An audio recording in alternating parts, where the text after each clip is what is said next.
నమస్తే, welcome to I news. పశ్చిమాసియాలో రగులుతున్న యుద్ధ జ్వాలను ఆర్పేందుకు దౌత్య ప్రయత్నాలు పతాక స్థాయికి చేరుకున్నాయి. పాకిస్తాన్ వేదికగా జరుగుతున్న శాంతి చర్చల్లో ఒక కీలక మలుపు చోటు చేసుకుంది. ఇరాన్ విదేశాంగ మంత్రి అబ్బాస్ అరాగ్చి మళ్లీ ఇస్లామాబాద్ చేరుకోవటంతో ప్రపంచ దేశాల దృష్టి ఇప్పుడు ఈ చర్చలపైనే నెలకొంది. అటు అణు ఒప్పందం లేనిదే యుద్ధం ఆపను అని అధ్యక్షుడు ట్రంప్ భీష్మించుకుని కూర్చోగా, ఇరాన్ మాత్రం ఒక కొత్త 2 స్టేజ్ డీల్ ను ప్రతిపాదించింది. అసలు ఈ ఒప్పందం ఏంటి? ఇరు దేశాల మధ్య నెలకొన్న ఆ డెడ్ లాక్ ఏంటి? పూర్తి వివరాలు ఇప్పుడు స్పెషల్ స్టోరీలో చూద్దాం. పశ్చిమ ఆసియాలో ముదురుతూ ఉన్న ఉద్రిక్తతలను చెల్లార్చేందుకు పాకిస్తాన్ రాజధాని ఇస్లామాబాద్ ఇప్పుడు ఒక గ్లోబల్ పొలిటికల్ వార్ రూమ్ లా మారింది. ఇరాన్ విదేశాంగ మంత్రి అబ్బాస్ అరాగ్చి శనివారం అర్ధరాత్రి ఇస్లామాబాద్ నుంచి వెళ్లిపోయినప్పటికీ మళ్లీ హఠాత్తుగా ఓమన్ పర్యటన ముగించుకుని తిరిగి రావడం గమనార్హం. ఇక పాకిస్తాన్ ఆర్మీ చీఫ్ అసిమ్ మునీర్ మధ్యవర్తిత్వంలో జరుగుతున్న ఈ చర్చల్లో ఇరాన్ ఒక సంచలన ప్రతిపాదనను అమెరికా ముందు ఉంచింది.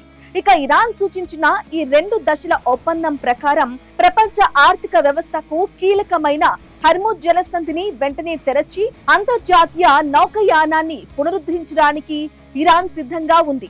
దీనికి ప్రతిగా అమెరికా తన నౌకాదళ దిగ్బంధనాన్ని ఎత్తివేయటంతో పాటు ఇరాన్ పై ఉన్న ఆర్థిక ఆంక్షలను తక్షణమే సడలించాలని డిమాండ్ చేస్తుంది. అయితే ఈ శాంతి మంత్రంలో అసలైన చిక్కుముడి అణు కార్యక్రమం దగ్గరే పడింది.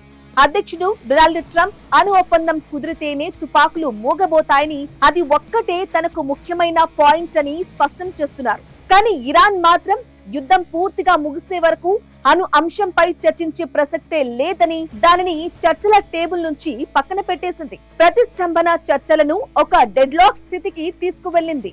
ఇరాన్ పంపిన ప్రతిపాదనల జాబితాను చూసిన ప్రెసిడెంట్ ట్రంప్ అవి బాగున్నాయి, కానీ తనకు కావలసినంత స్థాయిలో లేవని వ్యాఖ్యానించడం ఇప్పుడు చర్చనీయాంశమైంది. అయితే మరోవైపు అధికారిక చర్చలు ఆగిపోయినట్లు కనిపిస్తున్నా తెర వెనుక దౌత్యం అంటే బ్యాక్ ఛానల్ డిప్లొమసీ మాత్రం అత్యంత వేగంగా సాగుతోంది. జారెడ్ కుష్నర్ వంటి వారు ఈ విషయంలో నేరుగా ప్రెసిడెంట్ ట్రంప్ తో సంప్రదింపులు జరుపుతున్నారు.